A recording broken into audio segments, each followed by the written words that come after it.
The other piece in this that I really encourage people whenever you're asking for people to share their stories is do not underestimate the power of the prompt. Hello there. My name is Monica Burns, and welcome to today's episode of the Easy EdTech podcast. It is 2024, and whether you're joining for the first time, 100th time, or for the 200th time, I am so glad you're here. I have lots of exciting things in store for you this year. Each episode of the Easy EdTech podcast is designed to give you ideas you can try yourself, share with a colleague, or bookmark for later in the school year. Get ready for stories from my time in the classroom, the work I do now with schools and districts, and my travels to different EdTech events, as well as practical ideas and inspiring stories from new guests each month. If we mention something you'd like to check out, you'll find the link to it in the show notes. So don't forget to head to my website, classtechtips.com/podcast, for all of the show notes and resources from today's episode. The second edition of my book, EdTech Essentials, is now available on Amazon.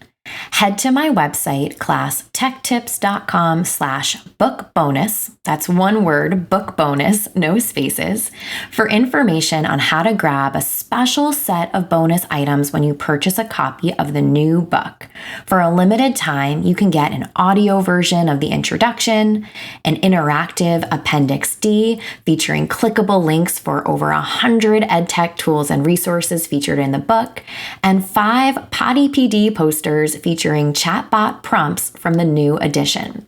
So head to classtechtips.com/book bonus, one word, book bonus, no spaces, for all the details. This week's episode is titled Tips for Capturing Your School Year Story with Brianna Henneke Hodges, and I'm so excited for you to hear from Bri today. We talk about what it looks like for professionals in education to capture what they've accomplished over the year and how to set up kids for success. Now, we're sharing this together today in June because some people have finished up the year and might feel really reflective on their professional practice. Some of you may be with students right now and looking for some quick last-minute activities before the year finishes up. Or some of you may be ready for the upcoming school year and want to start off the year strong with school storytelling, with portfolios in mind. And we'll get to all 3 of those areas in our conversation today. Let's go ahead and jump in. Welcome to the podcast. I'm so excited to chat with you about tips for capturing your school year story now that the year is either at the end, approaching the end, or just about over for lots of listeners. And before we dive into all that, can you share a bit about your role in education? What does your day-to-day look like?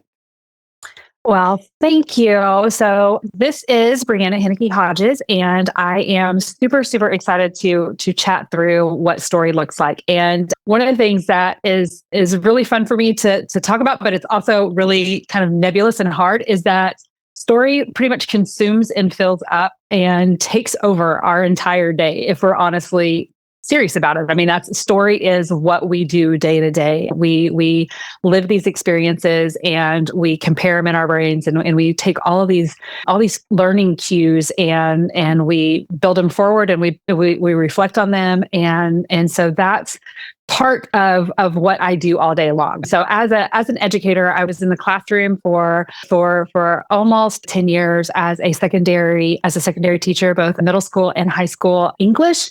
And of course, everybody is probably going to be like, well, that's why she's crazy about stories. But that may be a little bit of the case, but did that and then moved into district administration, specifically around digital learning, professional learning, community relationships, and kind of all those different pieces. But I was really fortunate to get to work in different settings at school, both in the capacity to create one-to-one and instructional coaching programs, as well as to come into school districts where they had been in, they'd had one-to-one programs since one-to-one programs kind of existed. So with all of that, also really fortunate both in that span in my life, that season of my life, and to now where I'm at as a full-time consultant, to get to experience different schools, different settings all across the country and into different countries, just to see like, what does learning look like? What does it feel like? Who are the people that are involved in it? All those different stories, and then bring them back and kind of,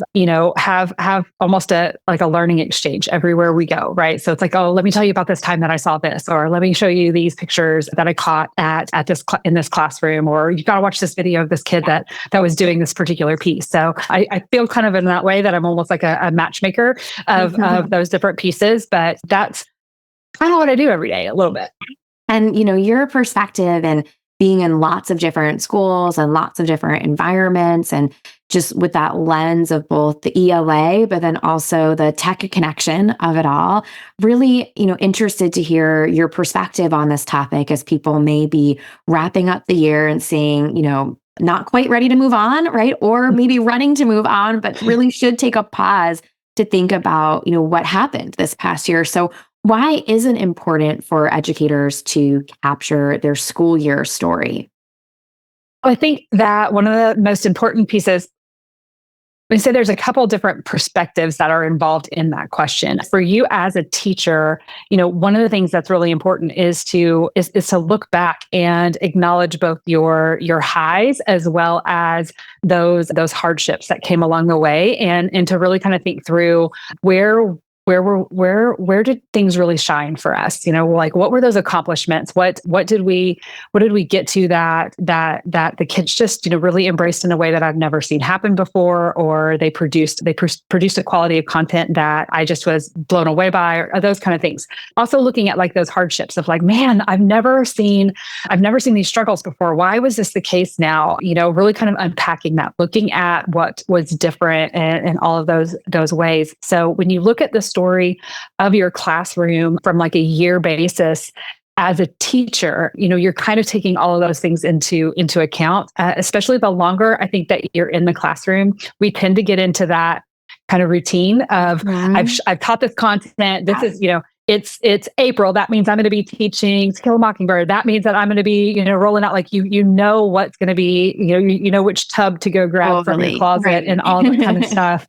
And so, we have to challenge ourselves of what is different. What can I add in? I think I always think about that a lot for those of us who do projects and things like that. We all have those stories from growing up of those great big families that would pass down their projects, and it's like, oh, wow, here comes this project again, and so how do you kind of prevent some of those situations to where you allow each kid, regardless of their older siblings, to experience and enjoy the project that you're having at hand? So I think there's that part of it.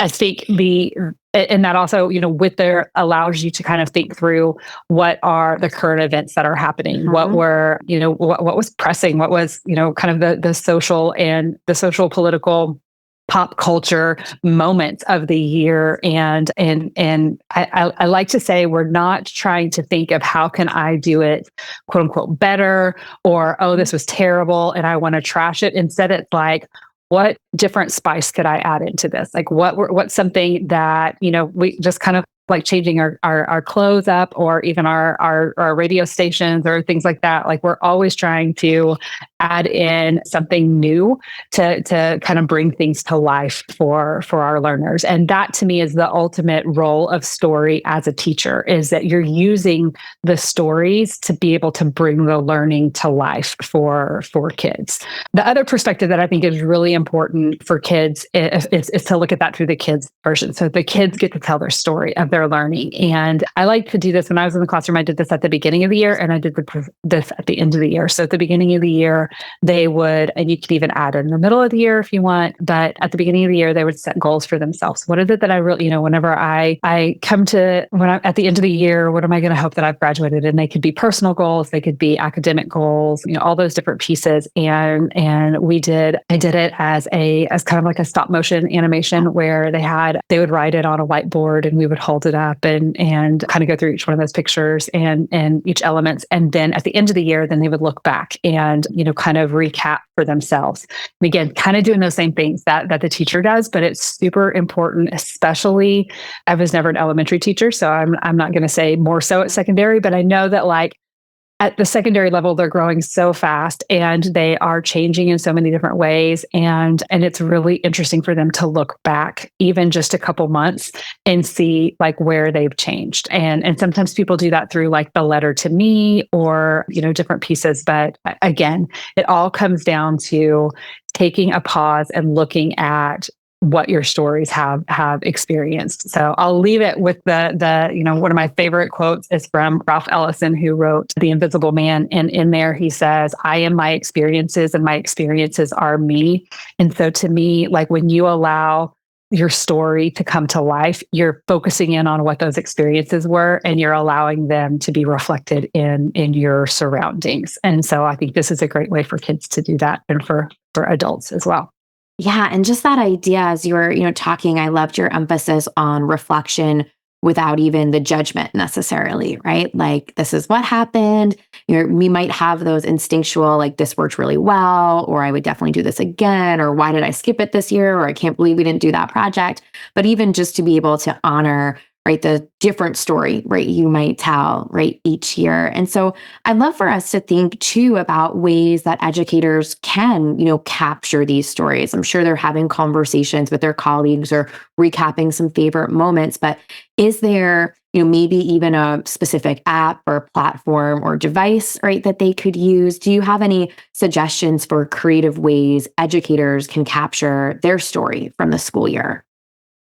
Oh my goodness, we could have like a whole litany of we could have a series on this, but I think, there's so many different ways. You could do something like blackout poetry. You could do something around just even like a photo collage of anything. I've done that with preschool and kindergarten students where we've, built an ebook and then they go and they find pictures to match with each one of the experiences along the way. And then, using something like Seesaw or Adobe Express or Canva of like being able to go in and then add their little voice, telling the story of that photo. So, any way that allows them to grab that information and then process it and then use their voice is such an important way to be able to capture that story. I think it's really important to build up the, I used to think and now I think kind of situation for them when you're talking about these stories, these school year stories. It gives them that time to really explain their growth. And that's the part that I do think is really important, because a lot of times what ends up happening is we do say like, what was your favorite part of the year? And they're like, the kickball tournament. And, and it's like, okay, that's great. And that may be wonderful, but it's a lot harder to really tease that information out of those kids. Instead, if we can, have them kind of think through like, what was something that you were struggling with and you found a way through it, and like really kind of dialing that into them, or what's something that you're really proud of that you achieved that at first you didn't think was going to happen. Always open that up to include personal if they want to, because it's sometimes, especially the older that we get, it's so hard to limit learning to a classroom situation. And so I think that's really, really helpful. The other piece in this that I really encourage people whenever you're asking for people to share their stories is do not underestimate the power of the prompt. Like having a really strong story prompt is really important. You want to invite them to tell me about a time when using those specific words keeps them from doing the kickball tournament, keeps them from doing, it's a lot like writing those essay prompts or all those pieces. But, you want to really kind of give them those, like, tell me about a time when you were really proud, or tell me about a time when you felt nervous, depending upon how old the students are. If they're moving on to the next page, give them a time, tell me about what what nerves do you have moving into this next phase of your life, or what excitement do you have moving into those pieces? But I think, when you look at that, then you start to break down like, okay, well, then what would be really a great way for them to share that story? My favorite tool ever is the camera app, right? So there's so much that you can do with that. So if it's just a still photo, if it's a live photo, you can turn that into a boomerang or into a GIF, right? Like we always have to have that fight over how we call it, an animated photo, turn it into a video, giving things over to students and asking for them to bring that story to life in a way that they think would be interesting for others. Again, depending upon how old the students are, you may need to give them more constraints or less constraints. But I think, the beautiful part about having students share their story is that it needs to be individual to them to really tell their story. So is that through anime? Is that through a beautiful oil painting that they've been working on in their art class, and they want to bring that in and then tell this wonderful story around it? All of those different pieces kind of lend into it. I will say that one of the things that I found really, really important in my own classroom whenever I did these types of projects is because a lot of kids do want to have some of those guidelines over like, what apps can I use? What, are those pieces? And so in my classroom, I would just take a dry erase board and I would I would have categories, and I would put them up, like here's, photo apps, video apps, animation apps, and different things like that. And I would put them on there, and then I would invite kids to add to it based upon what they knew. Sometimes I would also put those apps that I didn't want them to use. Like maybe we had really exhausted all the needs of a certain app and we had used it constantly. And it was one of those where it's like, okay, I get it. We've used this one. We don't want to use it anymore. So then I would challenge them, like, you can use any app except for that one. But that was really, really helpful for kids to just not fall into the same old, same old. And I think that just that setup, and, I love how you place the emphasis again there on the prompting. So much of our conversation, and maybe you feel this way too, this past year, on prompting has been in the AI world, right? And we know how powerful like writing a prompt is in order to get a strong response. And we see that in our interactions with, ChatGPT, Gemini, Claude, right? You name it. And I think the same thing, right? There's that real clear parallel too for a prompt that you might give a student. Like if you want that robust, big, meaty story for them to share, you have to have a really strong prompt and spend that time to be intentional, right, as you're crafting that. So, one of the things that can sometimes happen towards the end of the year, right, is we have these experiences where we're looking to capture a story, we're maybe being reflective ourselves, right, from a professional standpoint too. I know you've done some work with portfolios and that as well. If someone's listening to this and they're like, Monica, Brie, like this is over. Like I'm over this year, right? My big feelings are gone, right? Like if they're thinking forward into where they might be this time, 10, 12 months from now, do you have any tips for them kicking off the year for organizing and preserving all the memories and materials that they'll collect, right? Starting in August, starting in September? So I am a big believer that simple is best, right? So like, what is the best way that you're going to do this? The first thing that I would think about is if you are in a classroom if you're in a school, if you're in a district that utilizes a specific learning management system, build within that learning management system, because you do not want to add to anything else, right? So all of these things you can collect video, you can collect pictures, even if they're doing hand drawn, written, don't forget, they can take a picture of that, upload that in there. Like it doesn't have to be created within a technology tool, but anything that will allow you to bring that in there, all of those can be done through every learning management system out there. That includes Google Classroom, Canvas, Schoology, all of those different pieces. If you're dealing with littles, Seesaw can do the exact same thing. All of those different pieces, anything that will allow you to upload content is wonderful. If you don't have one of those and you're like, okay, this would be great if we had some organization, but I'm kind of on my own, Google Drive, Dropbox, any of those types of things that you have access to that will allow you to bring those pieces in are really great options to do that. The piece that and even if you're using something like Flip, the artist formerly known as Flipgrid, right? Like you can upload docs into that. Like you can, have your prompt, and if they want to record their video within there, great. If they want to add a video after the fact, great. If they want to add a folder with images, they can do that too. And so it's just kind of getting that preservation in there. And, I think that when you're thinking about, like you said, right now, you may just be like, "Whew, I'm doing good if I can remember where I put my pencil at the end of the day. I can't even think about trying to manage all of this stuff." Next year or over the summer or anything, like as you're kind of prepping in there and you're thinking through those routines, think about like, what is this digital format that I would prefer that people, really get used to? And, one of the best things that I've really seen is having like a QR code posted, kind of like where you would have if you're at the front of your room and you have like a folder or a box situation where kids are turning stuff in. You can do the same thing, have a QR code that's kind of taped to the wall, and they take their device and they snap that QR code and it takes them straight to your folder or straight to that your classroom short link for your LMS, and it just gets them in that habit. And I will tell you, like I've seen the littlest of littles do that. Like they love it. Like all the like preschool and kindergartens, like they would go in, they would like walk over there, they would snap it, and they would just be able to like go straight into it. So kind of thinking that through is really helpful. Yeah. And just having that again, right? That intention, that process, that routine that you set up, love the QR code connection, and just that reminder to, embrace your place. Like if you've got an LMS, use it, right? If you don't, open up some folders, right? And have kids put their work in there. So this is super helpful information for listeners who are ready right now or want to start off the school year strong with capturing some stories. So where can people connect with you? Where can they learn more about your work? Awesome. Well, you can find me online at briannahodges.com. Monica will put a link over there for you. And you can also reach me on pretty much any social media outlet at B Hodges. That's BHODGES EDU.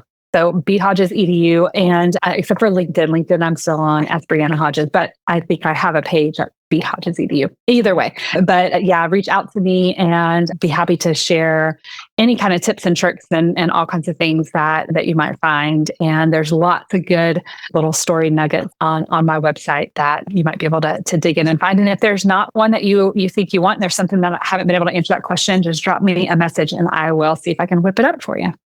Awesome. Well, thank you so much for your time today. Thank you. I appreciate it. This was such a fun conversation, and let's finish up like we always do with a few key points to make this EdTech easy. Leverage the versatility of the camera app. Share strong prompts with student storytellers. Simple is best, so use your LMS. Using folders can help you organize content. Remember, you can find the show notes and the full list of resources from this episode, including all of the ways to connect with Bri, by heading to classtechtips.com/podcast and finding today's episode number 271. The second edition of my book, EdTech Essentials, is now available on Amazon.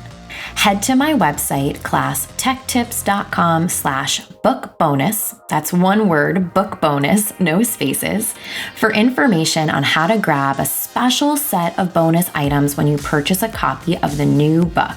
For a limited time, you can get an audio version of the introduction, an interactive Appendix D featuring clickable links for over 100 EdTech tools and resources featured in the book, and 5 Potty PD posters featuring chatbot prompts from the new edition.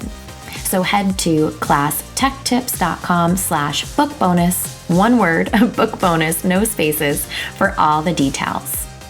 This March, we'll celebrate 5 years of the Easy EdTech podcast. To help celebrate, I'm hoping you can do us a favor. Leave a rating or review for the podcast wherever you're listening today. Spotify will let you tap on the stars, and Apple Podcasts will let you tap on the stars too and leave a 1 or 2 sentence review. A big thank you in advance for helping us get ready to celebrate this March.